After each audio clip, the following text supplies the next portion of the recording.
Bonjour et bienvenue dans l'Éco Charlie, le meilleur programme de SES pour les élèves par les élèves. Aujourd'hui, nous nous retrouvons pour notre première édition.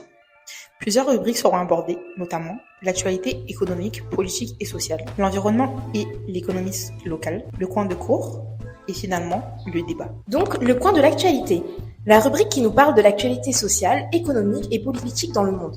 Nous allons donc commencer avec une revue de presse d'actualité sur l'Afrique qui concerne l'Empire d'Angoté, notamment sa raffinerie présentée par Lizoa Mitwawa et Wilfried Etoka. L'écho d'ici, la rubrique qui nous parle de la vie économique et sociale du Congo-Brazzaville. 3 interviews seront présentées. La première, l'interview d'un pilote de la compagnie TAC avec Raïda Chmessani, puis une interview concernant Sogina Congo, une entreprise de logistique par Telman et Mostexera.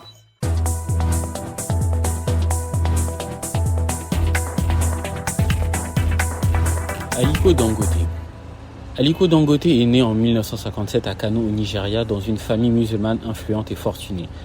Dès ses débuts, il a démontré des compétences commerciales, ce qui l'a amené à créer en 1981 le groupe Dangote, une société d'import-export qui est aujourd'hui un conglomérat majeur en Afrique.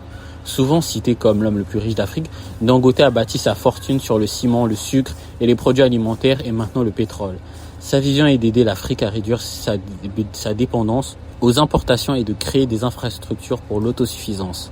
Sa vision, Dangote a investi environ 19 milliards de dollars dans la construction de la plus grande raffinerie de pétrole du continent. Ce projet vise à répondre aux besoins énergétiques croissants du Nigeria et à réduire la dépendance aux importations de carburants étrangères. Bonjour, bienvenue dans cette rubrique actualité. Je m'appelle Lizoa Mitwawa et je serai aujourd'hui votre présentatrice. Alors, aujourd'hui, on va s'attaquer à un gros poisson. On va parler de la raffinerie Dangote, un des plus grands projets industriels en Afrique. Si vous ne savez pas ce que c'est, pas de panique, C'est juste une énorme usine au Nigeria construite pour transformer le pétrole brut en produits comme l'essence ou le diesel. Cela peut sembler simple, mais ça ne l'est pas du tout. En effet, ce projet a été une galère pas possible entre les complications avec le gouvernement, les problèmes d'argent et juste des gens qui voulaient freiner tout ça. Il y a eu beaucoup d'obstacles, alors va rester avec moi pour comprendre pourquoi ce projet est si important et surtout pourquoi est-ce qu'il a été si difficile à réaliser. Mais avant de plonger plus profondément dans la raffinerie, nous allons d'abord parler de l'homme derrière tout ça. Oh non, Aliko Dangote, l'homme derrière tout ce projet, est un milliardaire nigérian et l'une des personnes les plus riches d'Afrique. Son empire, le Dangote Group, touche à plein de secteurs. Le ciment, le sucre, la farine et maintenant le pétrole et le gaz. Il est connu pour son ambition à vouloir rendre l'Afrique plus autonome économiquement.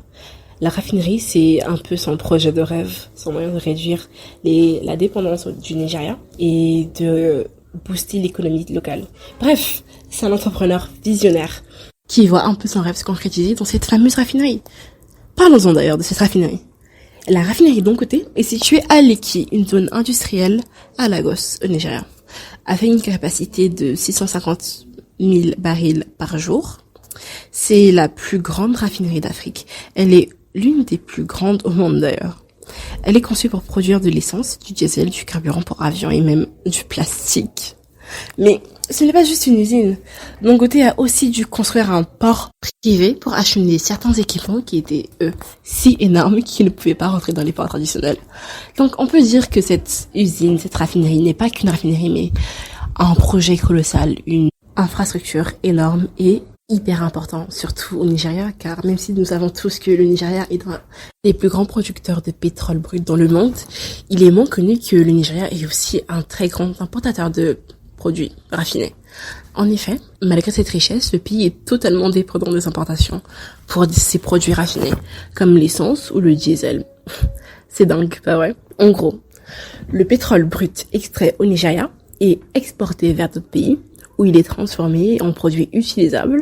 Ensuite, ces mêmes produits sont renvoyés au Nigeria, mais à des prix beaucoup plus élevés. Résultat, le pays perd des milliards de dollars chaque année dans ce processus. Donc la raffinerie Dangote est conçue pour résoudre ce problème. Elle a une capacité de 650 000 barils par jour, ce qui est énorme. Avec ça, le Nigeria peut non seulement couvrir ses propres besoins locaux, mais aussi devenir un exportateur majeur pour les pays voisins. On parle d'un potentiel de créer des emplois, économiser des devises et réduire des dépendances aux importations. Mais bon, c'est que de la théorie ça, parce que la pratique est malheureusement bien plus compliquée. Car ce projet ne se fait pas en claquant des doigts. Et oui, même pour un homme comme Aliko Dangote, rien n'a été facile. D'ailleurs, l'un des premiers problèmes que Dangote a rencontré, de l'intérieur, car c'était la bureaucratie nigérienne. Parce que chaque étape du projet, de l'obtention des permis à l'importation des équipements, a pris beaucoup plus de temps que prévu. Ensuite, il y avait la politique, parce que oui, le pétrole au Nigeria est un secteur sensible. Beaucoup d'élites et de politiciens profitent du système actuel où le pays importe du carburant. Donc une raffinerie comme celle de Dangote menace leur intérêt. Résultat, il y a eu des retards inexpliqués, je mets des guillemets, des blocages administratifs et même des tentatives de discréditer le projet. Et bien sûr, il y avait les finances parce que ce projet a quand même coûté environ 19 milliards de dollars et même pour Dangote, ce n'est pas une petite somme qu'on sort facilement. Et donc il a eu besoin de convaincre des banques et les investisseurs tout en jonglant avec la volatilité des prix du pétrole. Chaque retard augmentait les coûts et ça ajoutait encore plus de pression. Tellement qu'à un certain moment, Dangote a presque été obligé d'arrêter le projet. Malgré tous ces défis, la raffinerie Dangote est aujourd'hui opérationnelle et les impacts potentiels sont énormes. D'abord, elle va réduire, voire éliminer complètement la dépendance au Nigeria aux importations de carburant. Cela pourra permettre d'économiser des milliards de dollars de devises chaque année. Ensuite, il y a l'emploi. La construction de la raffinerie a créé des milliers d'emplois et son fonctionnement continuera à en générer. Au-delà du Nigeria, cette raffinerie pourra devenir un fournisseur majeur de carburant. Non, vous le savez, quand il y a du bien, il y a toujours son lot de mal. Certes, la raffinerie a créé des milliers d'emplois et c'est génial, mais certaines communautés locales ont aussi estimé qu'elles n'en bénéficiaient pas assez. Dangote a dû investir dans des programmes communautaires pour calmer les tensions, comme des écoles et des formations. Alors, je pense que pour en finir, on pourra dire que la raffinerie Dangote est bel et bien opérationnelle. C'est un projet énorme qui pourrait vraiment changer la donne pour le Nigeria et toute l'Afrique. Mais aussi, ce qu'il faut en retenir, c'est que même avec beaucoup d'argent et de bonnes intentions, construire quelque chose d'aussi grand n'est jamais simple. Ça demande de la patience, des compromis et surtout une énorme détermination. Alors qu'on aime ou qu'on n'aime pas Dangote, on ne peut pas nier que ce projet est une vraie leçon de persévérance. Je vous remercie de m'avoir écouté. On se retrouve bientôt pour un nouvel épisode où on explore d'autres histoires inspirantes sur les innovateurs et les grands cerveaux d'Afrique. Merci beaucoup. Bye bye.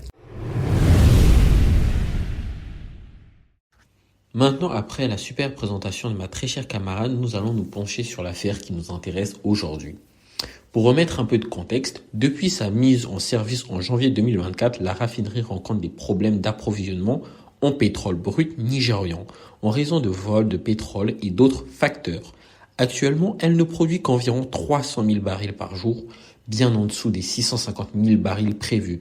Cette limitation entraîne une dépendance accrue envers le pétrole importé de pays voisins comme la Libye.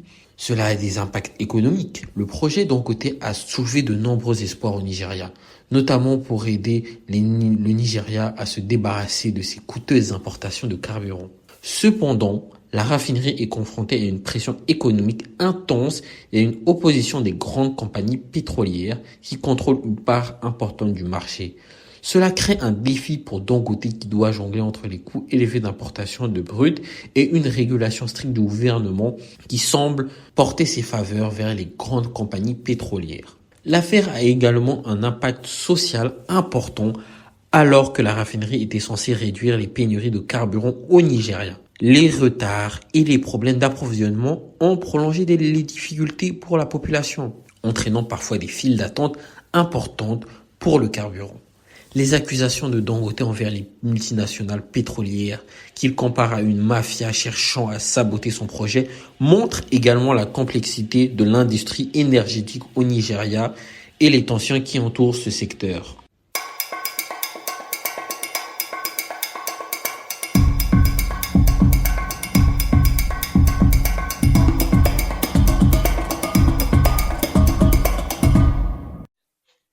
Bonjour à tous et bienvenue dans notre émission SES Radio, édition terminale. C'est Thelma Lemos à l'appareil, élève en terminale B. Aujourd'hui, dans notre rubrique consacrée à la vie économique et sociale du Congo-Brazzaville, spécialement à Pointe-Noire, nous allons nous intéresser à un secteur clé de l'économie, le transit. Ce domaine essentiel pour les échanges commerciaux joue un rôle primordial dans le développement économique de notre pays. Pour en parler, nous avons le plaisir d'accueillir Grégoire Marchal et Leila Mboumou de l'entreprise Sogina Congo. Merci d'être avec nous aujourd'hui. Merci, bonsoir. Merci, bonsoir. Vous voulez vous présenter rapidement? Donc, on va commencer par Monsieur Grégoire. Grégoire Maréchal, directeur d'agence de la société Sogina Congo. Et Leila Mbounou, responsable des opérations de la société Sogina Congo. merci d'être avec nous ce soir. Merci de nous Donc, recevoir. pour commencer, je vais vous poser une question très simple, une présentation générale. Donc, pourriez-vous nous expliquer brièvement en quoi consiste l'activité de votre entreprise et quel est son rôle dans la chaîne logistique? Alors, notre activité principale étant au Congo Brazzaville, donc à Pointe-Noire, le transit principalement, mais nous faisons également de la logistique et du transport terrestre. Donc, nous actons comme support logistique et administratif aux pétroliers qui ont donc du matériel qu'ils importent au Congo ou qu'ils exportent aussi par moment pour alimenter la chaîne du secteur pétrolier. Donc en fait, nous apportons à l'industrie et à l'économie congolaise un support en termes de dédouanement. Donc quand une marchandise arrive au Congo, nous la dédouanons et nous la livrons à la destination principale, finale, qui est souvent chez un pétrolier. D'accord, très intéressant, merci. Maintenant, une deuxième question qui est plus sur l'impact économique. Donc, quel est, selon vous, Monsieur Grégoire, l'impact du secteur du transit et logistique sur l'économie locale et nationale et quels sont les principaux avantages pour les entreprises et les consommateurs? Écoutez, tout d'abord, donc le transit, c'est un maillon qui est essentiel pour importer de la marchandise sur le territoire congolais. Forcément, il faut passer par un transitaire, dédouaner la marchandise et bien évidemment payer les droits de douane et taxes. Des taxes essentielles pour l'État congolais. Ces taxes qui vont au trésor public, bien évidemment. D'accord. Donc, ce sont les principaux avantages pour les entreprises et les consommateurs. Et l'État congolais. Et l'État congolais, en effet. La prochaine question est plus sur les enjeux et les défis. Donc, quelles sont les principales difficultés que vous rencontrez dans votre activité, que ce soit en termes de logistique, de réglementation, excusez-moi, ou d'infrastructure. Alors la réglementation qui nous fédère est la réglementation CEMAC. C'est une réglementation qui prévaut sur tous les territoires de la CEMAC. Certaines lois sont applicables uniquement en République du Congo. Les difficultés qu'on peut rencontrer, c'est dans le quotidien, comme vous savez, les problèmes d'électricité des fois, certaines fois même quand il y a des grandes pluies, ça fait que il y a des problèmes d'internet, le système de la douane des fois il ne fonctionne pas, donc on peut rencontrer des problèmes dans ce sens-là qui sont peut-être tout simplement liés à un manque de commodité de base en termes d'infrastructure. Et après, sinon, sur un autre angle, les difficultés qu'on peut rencontrer, c'est dans le pétrole qui fait partie de la plus grande économie du Congo. Le pétrole a beaucoup de contraintes d'urgence. Donc, il y a des moments où il y a des matériels qui sont très attendus sur un site pétrolier, ou des fois même, on peut même constater un rig de forage qui est en stand-by parce que, par exemple, il manquerait une pièce.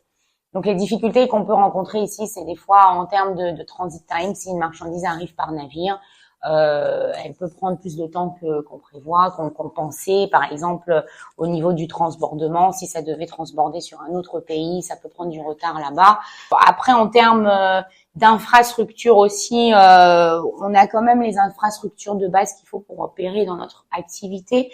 Par contre, encore une fois, les intempéries, les problèmes de pluie et les routes qui ne sont pas toujours très praticables, des fois peuvent stopper complètement l'acheminement d'une marchandise. Donc, je pense que globalement, ce sont les problèmes auxquels nous pouvons faire face dans notre quotidien. Avant, dernière question. Là, c'est plutôt transition écologique, parce que c'est un peu nos inquiétudes en ce moment avec une nouvelle politique qui arrive. Donc, on parle beaucoup d'aujourd'hui de développement durable. Donc, votre entreprise a-t-elle mis en place des initiatives pour réduire son empreinte écologique? Par exemple, l'optimisation des trajets ou l'utilisation de technologies moins polluantes? Très bonne question. On est une entreprise naissante, donc on est en train de mettre en place tout cela. On essaie de prendre en compte ces aspects écologiques et autres. Au quotidien, déjà dans l'immédiat, on a déjà mis en place un système déjà pour éviter d'utiliser beaucoup de plastique. Par exemple, c'est des petits gestes, mais ce sont des petits gestes qui comptent. Plutôt que d'acheter des bouteilles d'eau, parce que vous savez qu'ici on ne boit principalement que de l'eau minérale en bouteille. Donc plutôt que d'acheter des bouteilles d'eau, on a en place un système de bonbonnes d'eau. Et on a également un système de tasses. On n'utilise pas les tasses en plastique jetables. Et on a également une tolérance, une politique de tolérance zéro sur les employés qui laissent la clim allumée en partant du travail ou qui n'éteignent pas les lumières. Tous ces petits gestes-là font que on participe quand même positivement à voilà. Mais c'est une très bonne remarque. La clim, au lieu de la mettre à 18, on la met à 23. voilà. Ouais, c'est bien. En plus, c'est un sacrifice, vu la chaleur qui fait Exactement. ici. Maintenant, par contre, on aimerait bien essayer de limiter le CO2, mais on ne peut pas parce que notre activité se concentre sur le fret aérien. Donc, si on arrête d'utiliser l'avion, on n'aura plus de travail en fait. C'est ça. Et dernière question que je vous demande de répondre ensemble. Donc, quelles sont vos ambitions pour l'avenir de votre entreprise? Et comment voyez-vous l'évolution du secteur du transit et logistique dans les années à venir au Congo-Brazzaville, principalement ici à Pointe? Et nous, on essaie de développer surtout les flux sur le Cabinda, qui va représenter une très grosse partie de nos affaires. Ensuite, bien évidemment, on va se concentrer aussi sur les flux pour les clients congolais. Je pense que mon collègue a tout dit. Nous, notre objectif, c'est déjà de se focaliser sur ce corridor, comme on appelle le corridor de marchandises en transit vers le Cabinda. C'est une bonne chose pour l'économie parce qu'il y a quand même des droits de douane qui sont payés au Congo pour une marchandise qui va transiter pour le Cabinda. Mais nous allons aussi essayer de se focaliser aussi sur le local content. Donc notre objectif c'est d'avoir 98% d'employés congolais afin de limiter également de participer au manque de chômage. Et également, nous comptons également former. Nous avons également un onglet de formation. Nous comptons former les jeunes étudiants qui souhaiteraient rentrer dans le commerce international ou dans l'activité de transit et de logistique. Donc, nous avons également cette antenne. Voilà nos objectifs, je pense, dans l'immédiat. Merci beaucoup pour cet échange enrichissant. Avant de conclure, auriez-vous un dernier mot ou un conseil à donner aux jeunes qui souhaitent se lancer dans ce secteur? Écoutez, il faut être passionné par le métier. Ça demande beaucoup de travail, beaucoup de rigueur. Puis, n'hésitez pas à nous faire parvenir vos CV aussi, pour les demandes de stage. En effet. Donc, merci et félicitations beaucoup à vous pour cette interview qui était bien préparée et plutôt professionnelle. Bien de choses à vous, jeunes demoiselles. Merci à vous aussi, c'était Thelma.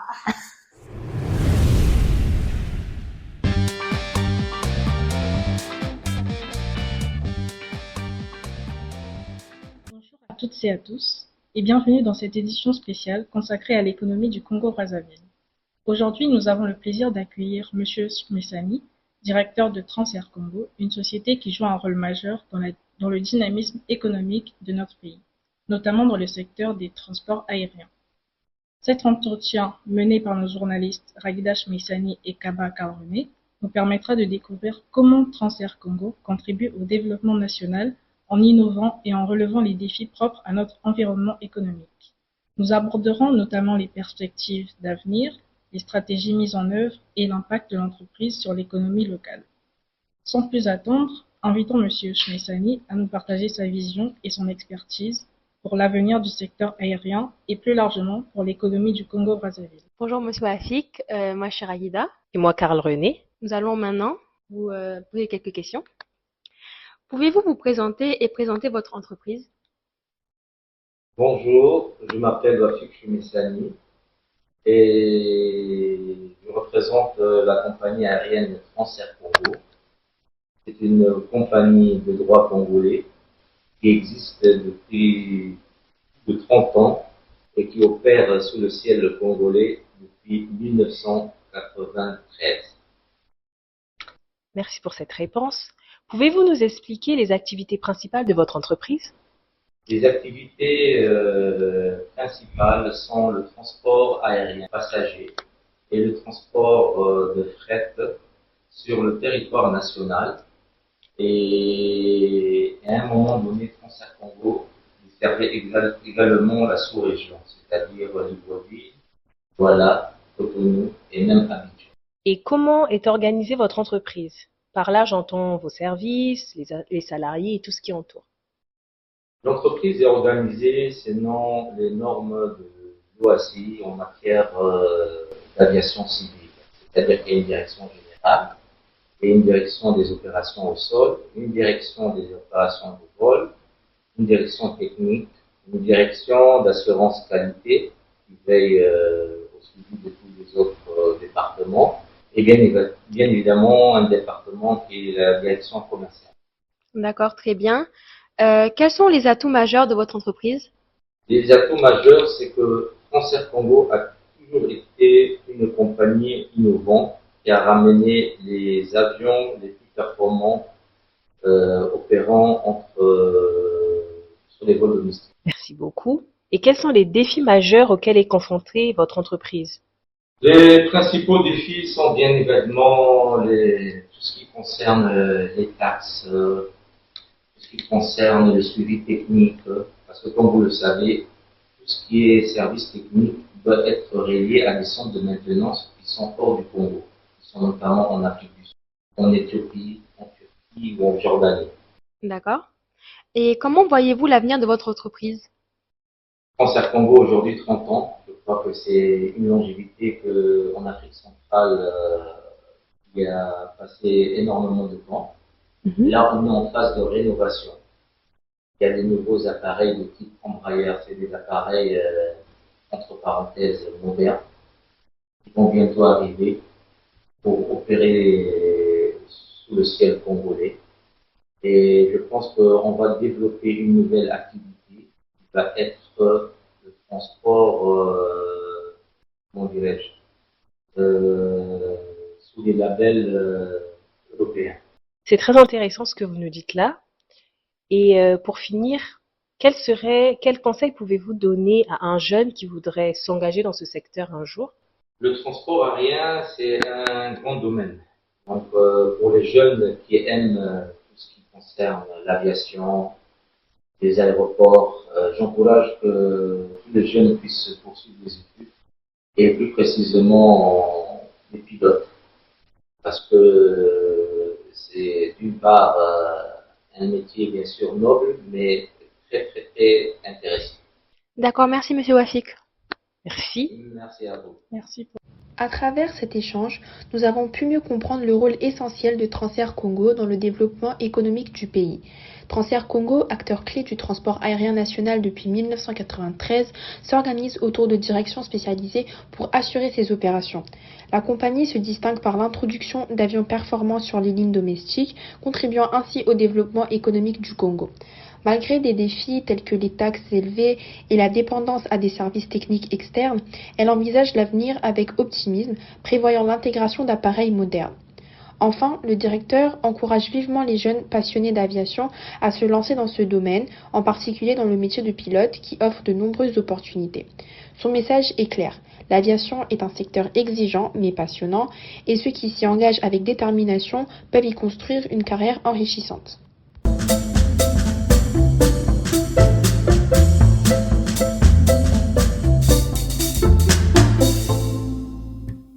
Pour clôturer notre toute première édition, nous nous retrouvons dans le coin court composé d'une partie révision sur le protectionnisme, puis d'un débat opposant le libre-échange et le protectionnisme afin de bien comprendre les enjeux.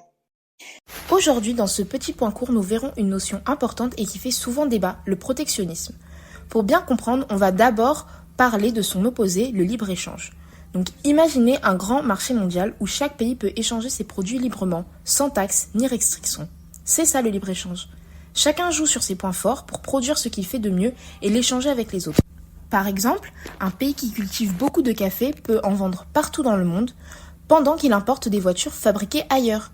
Le protectionnisme, en fait, c'est exactement l'inverse. Donc ici, un pays va chercher à protéger ses industries locales en opposant des barrières, donc des taxes douanières, des quotas, qui rendent les produits étrangers plus chers, donc qui limitent leur quantité. Un exemple marquant et d'actualité est la politique de Donald Trump. En effet, pendant son mandat, Donald Trump a été le champion du protectionnisme, avec son slogan « America First ». Prenons l'exemple donc de ces fameuses taxes douanières qui ont été sur l'acier et l'aluminium en 2018. Son raisonnement était donc que les producteurs américains d'acier étaient en difficulté face à la concurrence étrangère, surtout celle de la Chine qui vendait ses matériaux à des prix très très bas grâce à des subventions faites par l'État qu'on appelle dumping. Trump a donc imposé des taxes sur les importations pour que l'acier américain reste compétitif. Mais c'est pas tout, parce que Trump a aussi imposé des taxes sur les produits chinois en général pour réduire le déficit commercial des États-Unis. Le résultat, c'est donc une guerre commerciale aujourd'hui qui prend toujours place entre la Chine qui a riposté en taxant également les produits américains, comme le soja notamment, qui pénalise donc les agriculteurs américains. Ce débat va donc se poursuivre à l'avenir. Une des questions est donc pourquoi le protectionnisme fait-il débat ? Parce que on se rend bien compte qu'il a des bons côtés. Il faut garder à l'esprit que le protectionnisme peut avoir des effets positifs à court terme. Le protectionnisme éducatif en est le bon exemple, parce qu'il aide à protéger l'emploi et à relancer certaines industries. De l'autre côté, il y a tous ces côtés négatifs parce qu'il provoque, dans un premier temps, une augmentation des prix pour les consommateurs. Ça réduit donc la diversité des produits disponibles et ça provoque des tensions internationales.